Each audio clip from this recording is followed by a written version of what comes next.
Good morning बच्चों। देखिए, कल हम लोगों ने पढ़ा था यूज ऑफ इट। उसी के बाद अब हम यूज ऑफ बी वर्ब पढ़ेंगे। कुछ बच्चों को बी वर्ब नहीं पता होगा और कुछ को पता भी होगा। बी वर्ब हमारे होते हैं 5 टोटल। अब इनमें से 5 ये होते हैं इज, एम, आर, वाज और वर। इनका यूज आपने पहले भी पढ़ा होगा। इज मोस्टली आता है के लिए, कब? जब वाक्य में एक वचन करता हो। एम आता है ओनली हूँ के लिए, ये सिर्फ आई के साथ प्रयोग होता है। आर आता है के लिए, लेकिन कर्ता इसमें होना चाहिए हमारा बहुवचन।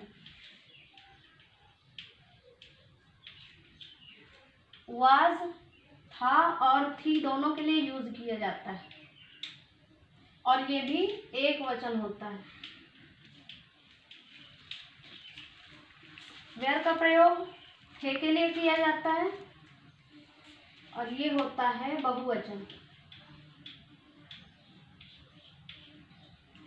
देखिए, कभी कभी थे लिखा होता है फिर भी हम प्रयोग वाज का करते हैं, वेयर का नहीं करते। आइए कैसे। जैसे एक वाक्य है, महात्मा गांधी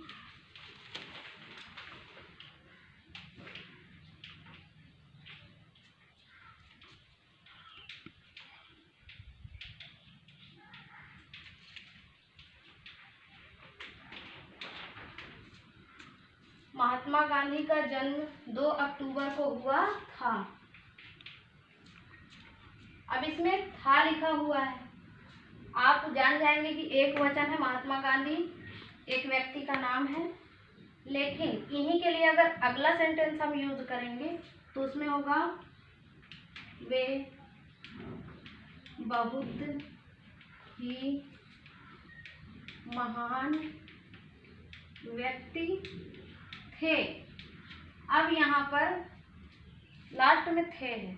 आप सोचोगे थे के लिए वेयर का प्रयोग कर दिया जाए, लेकिन नहीं, थे हमेशा ही बहुवचन नहीं होता। इस बात का हमको ध्यान देना पड़ेगा, क्योंकि वे आया है महात्मा गांधी के लिए। महात्मा गांधी एक व्यक्ति का नाम है, पर्सनल प्रोनाउन है। अब किसी का नाम है तो बहुवचन तो हो ही नहीं सकता। महात्मा गांधी एक है, लेकिन यहाँ थे क्यों आया? क्योंकि किसी महान व्यक्ति या जो इम्पोर्टेंट पर्सन होते हैं उनके लिए हम मोस्टली थे का या सम्मान देने के लिए वे का प्रयोग कर देते हैं। अब यहाँ ये तो नहीं कहा जा सकता कि वह बहुत ही महान व्यक्ति था। अगर था होता तो आप कहोगे वाज लगाएंगे, थे में वेयर ही लगाएंगे। तो ऐसा नहीं है। आपको वाक्य बनाने के लिए नियम के साथ साथ उसके भाव पर भी ध्यान देना पड़ेगा।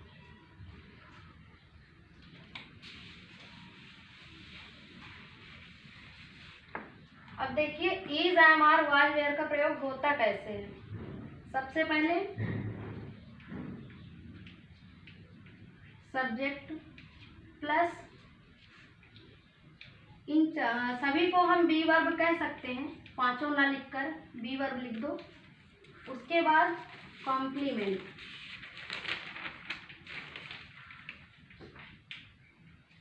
अब आप कहोगे कॉम्प्लीमेंट क्या है? किसी भी व्यक्ति की कोई जो विशेषता होती है उसे कहते हैं कॉम्प्लीमेंट। जैसे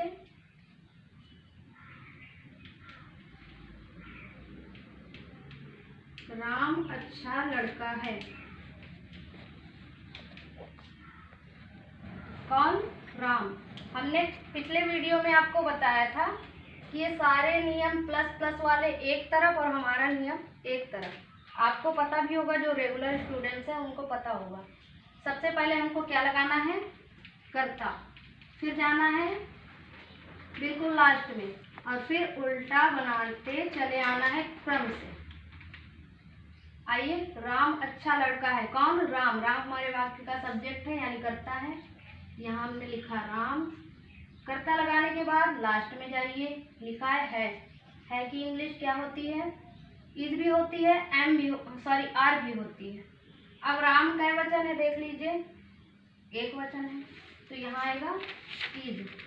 अब लड़का अच्छा, आप सोचोगे पहले बॉय लगा देते हैं फिर अच्छा की गुड लगा देते हैं। बॉय गुड, ये अच्छा जो है कॉम्प्लीमेंट है, राम का गुण है उसका, और वो उसके साथ ही लगेगा। तो अच्छा लड़का आप साथ में लगाइए, अच्छा की होती है गुड, लड़का की बॉय, फुल स्टॉप।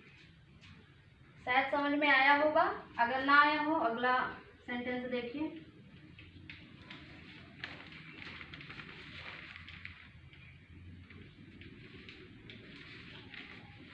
मीरा एक डॉक्टर है। कौन?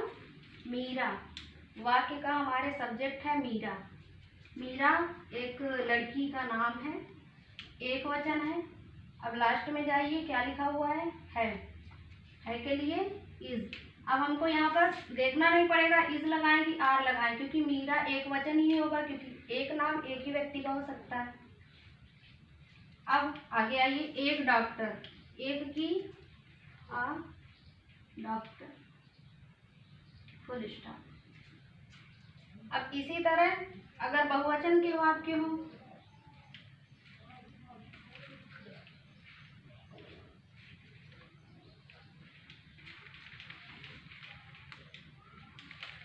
देखिए अगला है वे बहुत दयालु हैं। वे प्रोनाउन है, आपको पता होगा वे की इंग्लिश क्या होती है? THEY, दे माने वे। अब लास्ट में जाइए, है। दे चूंकि कर्ता होता है हमारा बहुवचन, तो है के लिए हम क्या लगाएंगे? इज नहीं, एम नहीं, क्या आएगा? आर। दे आर बहुत दयालु। हमने बताया था ये जो कॉम्प्लीमेंट वर्ड होते हैं, बहुत, अच्छा या बहुत से ऐसे छोटा बड़ा लंबा मोटा जो भी आए, वो कॉम्प्लीमेंट होते हैं, उनकी विशेषता होती है, उसको हमको साथ में ही लगाना है। बहुत दयालु या बहुत के लिए वेरी लगाइए, दयालु के लिए काइंड लगाइए, फुल स्टॉप। अब एक वाज का देखिए।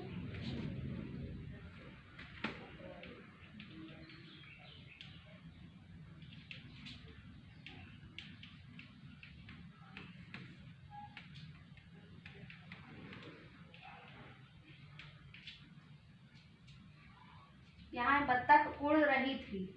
कौन? बत्तख।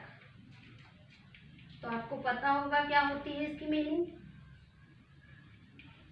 DUCK। अब लास्ट में जाइए, थी के लिए। आप अभी तो चार्ट में देख रहे हो, लेकिन इनको याद करते चलिए। थी, था और थी की अगर एक वचन करता है तो वाज लगती है। देख लीजिए बत्तख कितनी है? एक है, क्योंकि अगर ज़्यादा होती यहाँ थे लिखा होता। बत्तखें उड़ रही थी। अब बत्तखें, इसके बाद लगाइए वाज। और देखिए कल मैंने बताया था रहा, रही, रहे जिन वाक्यों में लग जाता है वो पार्टिसिपल के वाक्य होते हैं, उनमें ING का यूज किया जाता है और इनके साथ ही किया जाता है। ऊपर भी आपने इनके साथ ही इनका यूज किया होगा। उड़ रही, उड़ना की होती है फ्लाई। अब रही लिखा है, इसलिए इसमें हम लगाएंगे ING, फुल स्टॉप। अब एक देख लीजिए वेयर का यूज।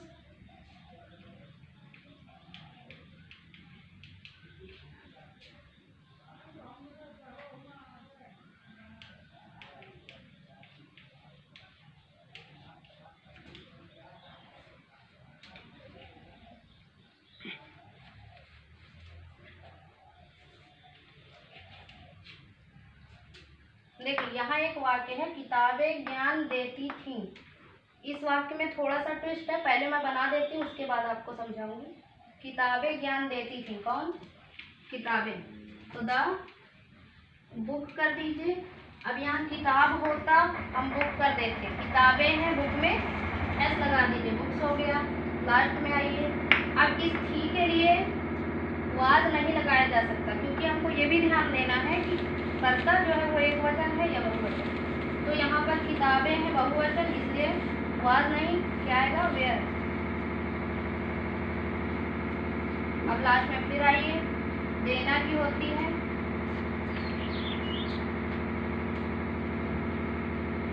गिव, ज्ञान की नॉलेज, फुल स्टॉप। अब ये सारा इरेज करने के बाद आपको ये समझाया जाएगा कि इसमें ट्विस्ट क्या है।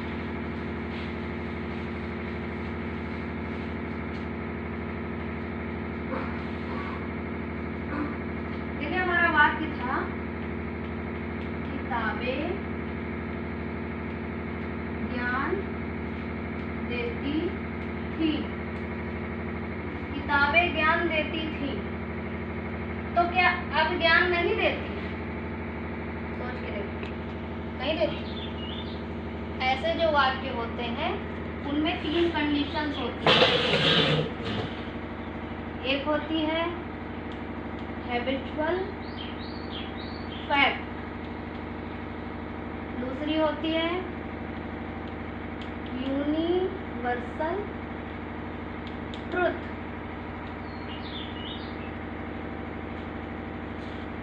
इसे कहते हैं आदत संबंधी बातें। इसे कहते हैं सदा सत्यवाद।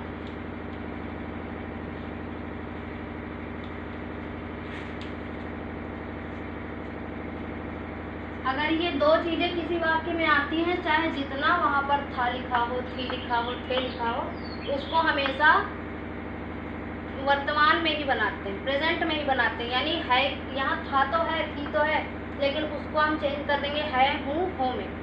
इसलिए क्योंकि किसी की जो आदत होती है वो कभी नहीं बदलती। कौवा काला होता था, अब सफ़ेद नहीं होता, अभी भी काला होता है। इसलिए उसकी जो आदत है, जैसे कुत्ते भौंका करते थे तो अभी भी भौंकते ही हैं, ये हैबिचुअल फैक्ट्स है। इनमें वाक्य में लास्ट में था हो, थी हो, थे हो, कुछ भी हो, उनको हमेशा बनाते हैं प्रेजेंट में। यानी था, थी, थे को हम है, हूँ, हो में कन्वर्ट कर देते हैं।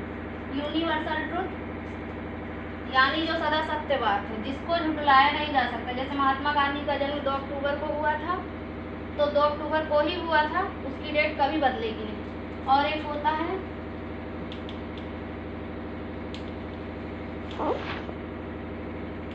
हिस्टोरिकल इवेंट्स, इसे कहते हैं ऐतिहासिक घटना। कोई ऐतिहासिक, इतिहास की हमारी पुरानी घटना हो, जैसे कोई कहे भारत कब आज़ाद हुआ था, 1947 को, तो ये एक इतिहास की बहुत बड़ी घटना है, इसको कभी बदला नहीं जा सकता। इस तरह के अगर 3 कंडीशन किसी वाक्य में आती है तो उसमें चाहे जितना था, थी, थे दिया हो, उसको है, हूँ, हो में बदल दिया जाता है। किताबें ज्ञान देती थी, बट यहाँ पे हम जो पिछला वाक्य बनाया था वो आपके पिछले रूल के अकॉर्डिंग था, आपके द्वारा हमने मतलब बना दिया जैसा आपका दिमाग कहता है। पर आइए इसके अनुसार, तो द बुक्स गिव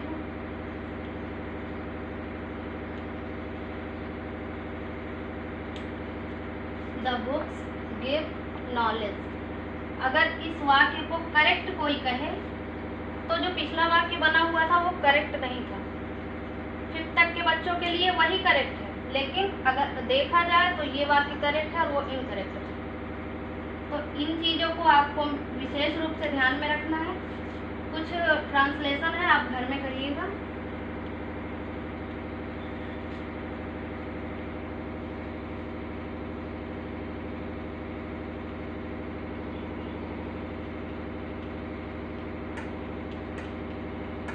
वह मेरा अच्छा मित्र है।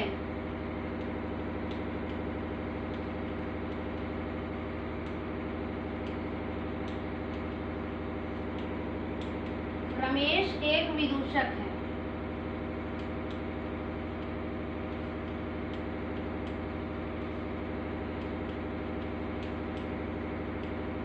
मोहन सत्यवादी है।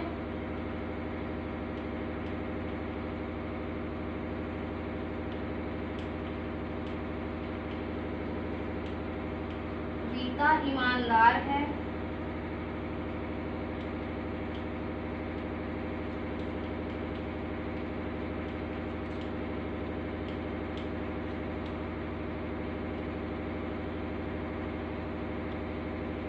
कुत्ते भौंका करते थे। इन वाक्यों को आपको घर में रिवाइज करना है।